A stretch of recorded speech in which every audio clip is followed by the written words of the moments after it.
Il y a deux projets là, pour cette exposition qui portent tous les deux le même nom, donc Stainless Texas, et il y en a un qui a une petite extension qui s'appelle Stainless Texas Car Crash. Donc les deux reprennent le même motif, celui de la carte de l'État du Texas, comme un motif un peu obsessionnel, quelque chose qui est venu en tout cas à la suite d'un tournage que j'ai fait au Texas pendant les championnats internationaux de Chili con Carne. Je suis parti tourner là-bas, j'ai vu cette forme-là qui revenait tout le temps. Puis du coup, elle est réapparue comme ça, un petit peu spontanément et de manière obsessionnelle. Et donc on a une machine tout en métal brossé, construite sur le modèle d'une catapulte et d'un banc de muscu, qui vient frapper en fait, qui vient emboutir des plaques d'aluminium.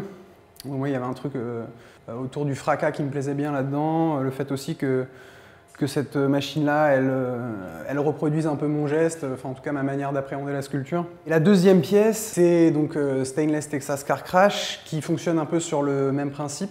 La forme donc, du Texas, elle apparaît dans un accident de voiture en fait.